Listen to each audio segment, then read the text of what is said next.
आप में से बहुत से लोग रोड प्रिंस की बाइक से तो बहुत अच्छे से वाकिफ़ होंगे। रोड प्रिंस ने पाकिस्तान में कुछ नए बाइक मुतारिफ करवाए हैं जिसमें 2 इलेक्ट्रिक स्कूटीज़ शामिल हैं। इनमें एक इलेक्ट्रिक स्कूटी 800 वॉट और दूसरी इलेक्ट्रिक स्कूटी 1500 वॉट वाली मोटर के साथ मुतारिफ करवाई गई हैं। एक ऑटोमेटिक स्कूटी और रोड प्रिंस का मशहूर वैगो भी इन्होंने दोबारा से रीलॉन्च किया है।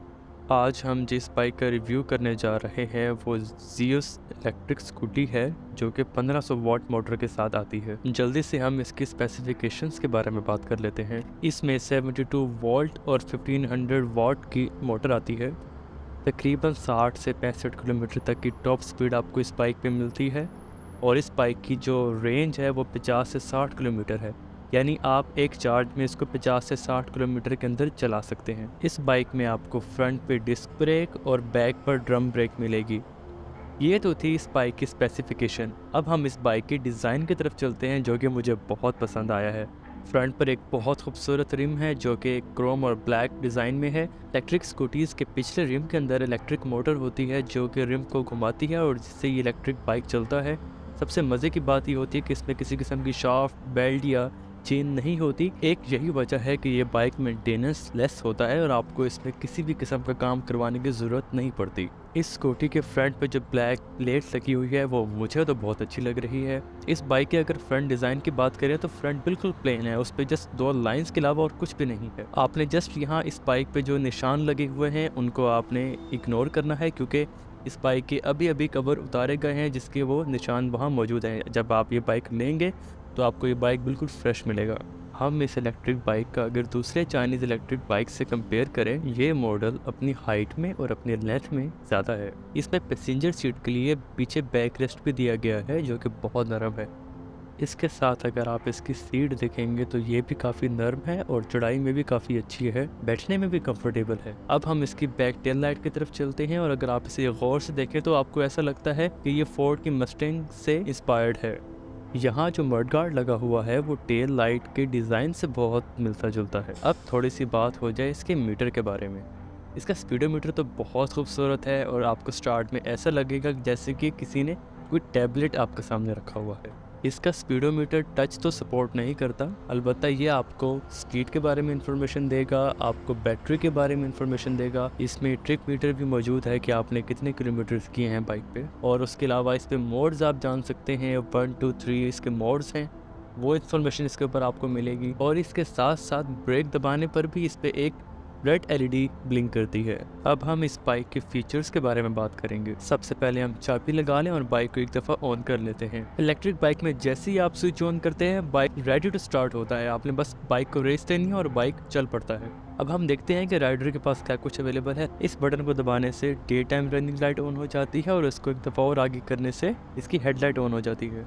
यहाँ एस का मतलब स्पीड और आर का मतलब रिवर्स है। एस को बार बार दबाने से इसके मोड्स चेंज होते हैं जो कि 1, 2, 3 है। इनको दबा के बाइक की स्पीड और पावर को कंट्रोल किया जा सकता है 3 डिफरेंट मोड्स में। इस बाइक को रिवर्स करने का तरीका बाकी इलेक्ट्रिक बाइक्स के निस्बत बिल्कुल मुख्तलिफ है। मुझे थोड़ा सा मुनासिब नहीं लगा, लेकिन इसमें तरीका ये है कि आपने रिवर्स के बटन को दबाए रखना है और फिर रेस देनी है। जैसे आपने रिवर्स का बटन छोड़ा तो बाइक दोबारा ड्राइव या स्पीड मोड में चला जाएगा। लेफ्ट साइड पे हमारे पास ऑन का बटन, इंडिकेटर्स के बटन और LED low and high beam के बटन अवेलेबल है। यहाँ मैं थोड़ा सा डिसअपॉइंट हुआ हूँ कि इस बाइक में सिर्फ एक फ्रंट पॉकेट अवेलेबल है, जबकि साथ में दूसरी जगह बिल्कुल बंद की हुई है। साथ ही में एक हैरान कर देने वाली बात यह है कि यहाँ एक यूएसबी सॉकेट भी मौजूद है जो कि चाइनीज बाइक्स में, खासकर इलेक्ट्रिक स्कूटीज में ये देखने को नहीं मिलती। इसके ऊपर एक ऑरेंज कवर भी मौजूद है जो कि इसको जंग लगने से बचाता है। इस यूएसबी सॉकेट से आप अपनी डिवाइसेस को रिचार्ज कर सकते हैं। यहाँ एक हुक देखने को मिलता है जहाँ आप अपने सामान को लटका सकते हैं। इसके साथ इसके साइड मिरर्स भी काफी अच्छे साइज के हैं और उनकी क्वालिटी भी बहुत अच्छी है।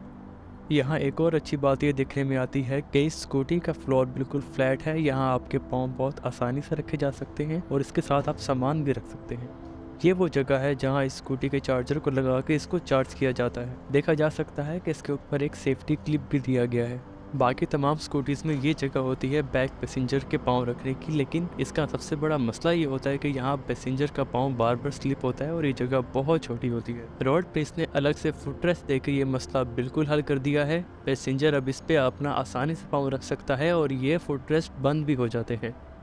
इसकी चाबी की मदद से इसकी सीट को खोला जाता है और जब मैंने इसकी सीट के नीचे स्पेस देखी तो यकीन करें मैं हैरान रह गया। इन्होंने इसके नीचे इतनी ज़्यादा स्पेस दे दी है जो कि मैंने और बाइक्स में इतनी स्पेस नहीं देखी, ख़ासकर इलेक्ट्रिक स्कूटीज़ में, क्योंकि इनके नीचे बैटरीज होती हैं तो इसमें बैटरीज और स्पेस को बड़े तरीके से एडजस्ट किया गया है। ये जो आप रेड बटन देख रहे हैं ये इस स्कूटी का सर्किट ब्रेकर है। अल्लाह ना करे बाइक में किसी भी तरह का कोई मसला या कोई शॉर्ट सर्किट होता है तो ये ब्रेकर बंद हो जाता है और बाइक को किसी भी तरह का करंट नहीं मिलता। कंपनी ने साथ में टूल किट्स भी दी हुई है इमरजेंसी के लिए, और इस सीट को बंद करना भी बहुत आसान है। जस्ट आपने इसको फ्लिप करना है और ये सीट लॉक हो गई है। बाकी देखा जाए तो ये बाइक फीचर्स में तो कोई कमी महसूस नहीं करवाती। इसके साइड मिरर से 2 रॉड निकल रहे हैं जिन पे इसकी फ्रंट शील्ड लगी हुई है। ये डिज़ाइन इसकी खूबसूरती को मज़ीद मस्कुलर लुक दे रहा। ये इस बाइक का चार्जर है जो इस बाइक के साथ आता है। इसकी एक साइड आपके घर में किसी सॉकेट में लग जाएगी और इसकी दूसरी साइड बाइक के अंदर लगेगी। इस तरह से सादे तरीके से ये बाइक चार्ज होता है। रोड प्रिंस के जियोस के साथ आपको 2 चाबियां मिलती हैं और एक रिमोट मिलता है। इस रिमोट से अगर आप बाइक लॉक कर देते हैं तो बाइक चाबी से भी स्टार्ट नहीं होगा। इस बाइक में जो तीसरा बटन दिया गया है वो स्टार्ट का है। उस बटन को 2 दफ़ा इकट्ठा दबाने से आपका बाइक रिमोट से ही स्टार्ट हो जाएगा। आपने देखा कैसे ये बाइक रिमोट से ही स्टार्ट हो गया। अब इस बाइक को रिमोट से ही बंद करने के लिए मुझे उसके अनलॉक का बटन को दबाना पड़ेगा, फिर ये बाइक रिमोट से ही बंद हो जाएगा। आमतौर पे जितनी भी इलेक्ट्रिक स्कूटीज आती हैं उसमें रिमोट के ये वाले फीचर्स तो आपको मिलते हैं। इस बाइक के इंडिकेटर्स में LEDs हैं जो कि कुछ इस तरह से लगती हैं। अब इस बाइक पर जरा बैठ के देखते हैं। ये बाइक बैठने में तो बहुत कंफर्टेबल है, सीटिंग पोस्चर भी बहुत अच्छा है। हाँ, अगर आपकी हाइट कम है या फिर अगर आप छोटे बच्चे के लिए ये लेना चाह रहे हैं तो फिर शायद आपको इस बाइक में हाइट का मसला हो सकता है। मुझे पूरी उम्मीद है कि आपको इस वीडियो से फ़ायदा पहुंच रहा होगा, तो बस एक दफ़ा सब्सक्राइब एंड लाइक का बटन दबा दें। अब हम इस बाइक की ड्राइव की तरफ चलते हैं। बैठते साथ आपको एक अच्छी फील आती है बाइक से। आपके हाथ बिल्कुल सीधे होते हैं।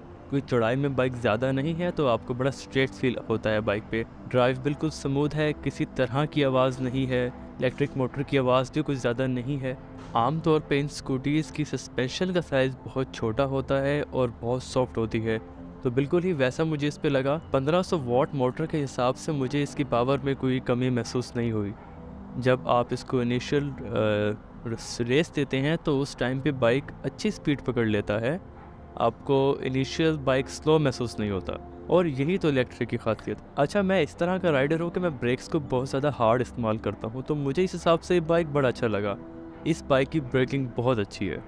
आप इस वीडियो में मेरी सीटिंग पोस्चर का अंदाज़ा लगा सकते हैं, ड्राइव का भी अंदाज़ा लगा सकते हैं। हमने इस बाइक के बारे में बहुत तफसील से बात तो कर ली, अब हम थोड़ा सा इसकी प्राइस के बारे में भी जान लेते हैं। इस 1500 वॉट मोटर वाली इलेक्ट्रिक स्कूटी की प्राइस पाकिस्तान में 2,78,000 रुपीज़ है। 2,78,000 में आपको ये बाइक पाकिस्तान में मिल जाएगी। अभी जिस टाइम पर मैं ये वीडियो बना रहा हूँ मैंने कंपनी से कुछ इन्फॉर्मेशन की रिक्वेस्ट की है और वो मुझे अभी तक रिसीव नहीं हुई। अलबत्ता जैसे ही वो इन्फॉर्मेशन मुझे रिसीव होती है वो मैं नीचे कमेंट्स में आपके साथ शेयर कर देता हूँ। मैंने कंपनी से पूछा है कि इसकी रजिस्ट्रेशन कॉस्ट क्या है और उसके अलावा ये कहाँ अवेलेबल है। बैटरीज की टाइप एंड स्पेसिफिकेशंस के बारे में पूछा है। ये कुछ अहम सवालात है, इनके जवाबात मुझे जैसे ही कंपनी से मिलते हैं कमेंट सेक्शन में आपको सारी इन्फॉर्मेशन दे दूँगा। ये था इस बाइक का रिव्यू। मुझे पूरी उम्मीद है आपको ये रिव्यू पसंद आया होगा। सब्सक्राइब करना ना भूलिएगा और अब आप इस बाइक की खूबसूरत शॉट्स को एंजॉय करें।